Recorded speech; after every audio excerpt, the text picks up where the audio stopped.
Are you finding it hard to get past the first date? Are you wondering if there's something you are saying or doing wrong that just stops you from getting a second date?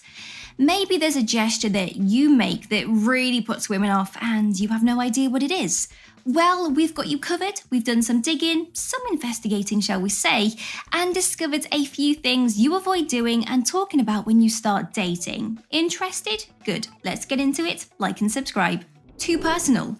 Obviously, you want to talk about what's going on in your life, but if that includes weekly trips to therapy to address your aversion to intimacy or paralyzing self-hatred, leave that aspect of your weekly schedule out. Avoid beginning any sentences with, "my therapist says," or "last week in therapy." There is absolutely no shame in it, but use caution when choosing to whom and when to disclose the specifics of your mental self-care.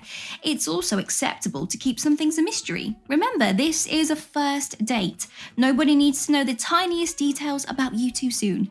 Wild nights.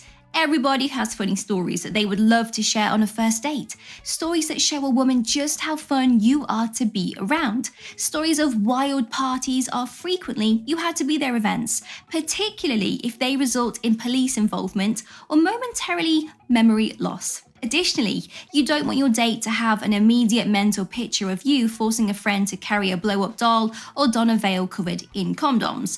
The last point is that whatever occurs in Vegas should really stay in Vegas.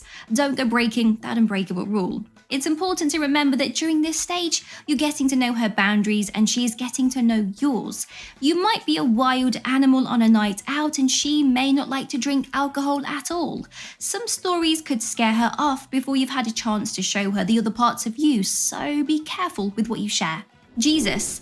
If you two met at a church or a seminary, it should be alright.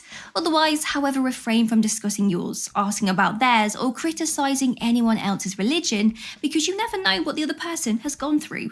It's always better to focus on finding common ground and building a respectful relationship based on shared values and interests.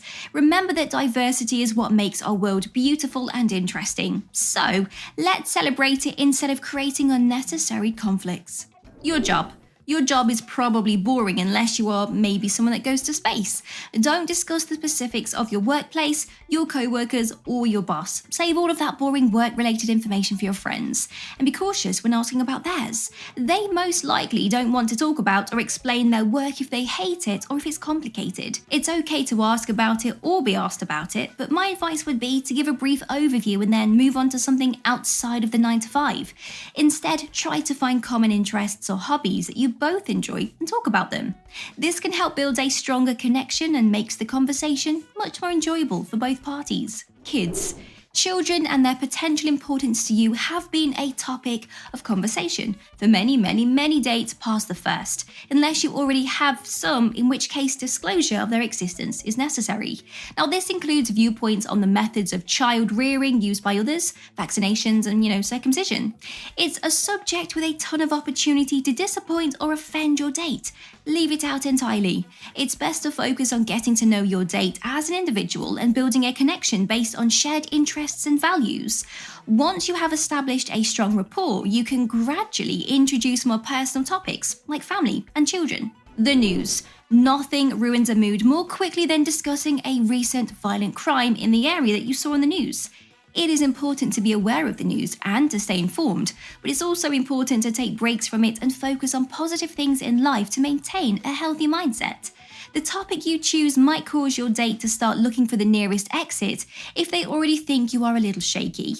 When you start talking about the tragic or gruesome, people start to wonder about your mental health. So, it's best to stick to lighter topics that allow you to both relax and enjoy each other's company. You can talk about your hobbies, favorite movies, or even share funny stories from your past experiences. Their eating habits. Do not criticize how much or how little your date drinks or eats. Actually, there's no justification for doing this with anyone. Make sure someone knows you are paying close attention to their appetites. It's a surefire way to make them feel more like a subject being studied than a real person. It's important to respect people's choices and allow them to enjoy their meals or drinks without feeling judged. Remember that everyone has different preferences and needs, and it's not your place to comment on them. You're not the king of the world, so don't go around picking other people and their habits apart just because they're different from yours. Famous friends. Be careful not to name drop. Impressive contacts ought to remain on your phone rather than in your mouth.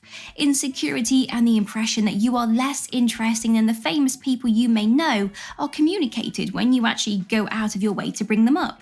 In the nicest way possible, nobody cares who's in your contacts. The woman is on a date with you, not them, so don't name drop them to get some extra points.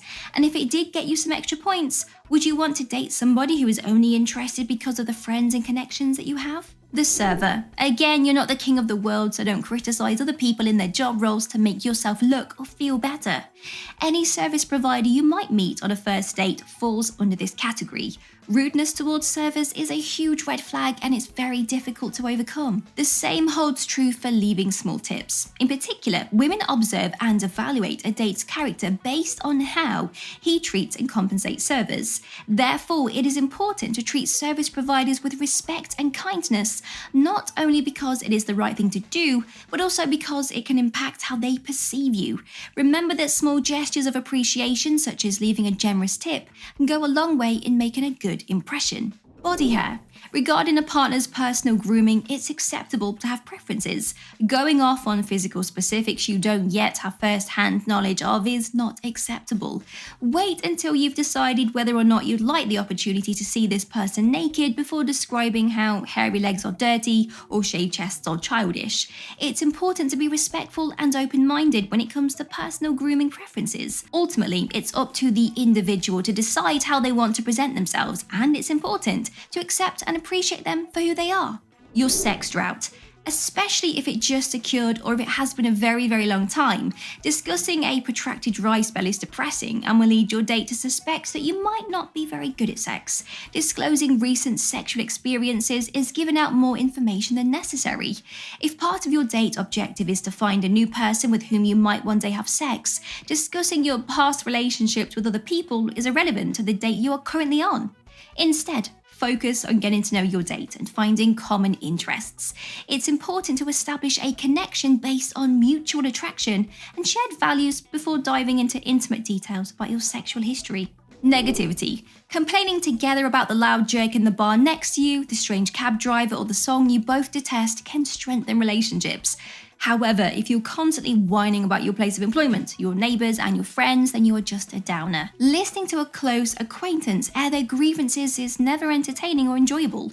Keep it upbeat, and if you can't, at least keep it light-hearted. Angry funny will at least result in chuckles rather than the tense chuckles that angry bitterness causes. Your follow account. Maybe you've already shared information on social media before this date. Perhaps this isn't something to brag about since it has the air of bragging about the number of sexual partners you've had or the time you won an award for dramatic interpretation in high school. Anyone who would volunteer the information has a seriously misguided idea of what other people want to know about them.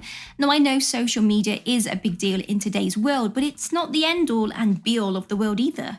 People have their own preferences on how social media rules people's lives, so it's important not to put your foot in your mouth. Money. Since there aren't many topics that are less entertaining to discuss, it shouldn't be difficult to avoid them. But in reality, discussing finances on a first date is never appropriate regardless of how much or little you have or how much you make or your date makes. Even long-term couples find it challenging to talk about money because personal finances frequently elicit strong emotions. Although it can begin lightly, this is risky ground. For all you know, she has looked at the menu before arriving and picked out the cheapest meal she can afford. So if you stick your big foot in it and start talking about how much money you have or don't have, it could end up making you both feel awkward. Your ex. This one requires no explanation, don't do it at all. Okay, here's the explanation. If you only have negative things to say about your previous partners, your date may begin to wonder what the other side of the story is, and may even imagine themselves in a conversation where you complain about them in the future. If all you have to say is negative things, it might seem as though you're still emotionally attached to your previous relationship and not ready to move on. If you get asked about what happened to any previous relationships, a brief "it just wasn't working for both of us" is fine. You can get into the details on another date when you're getting closer and establishing trust between the both of you.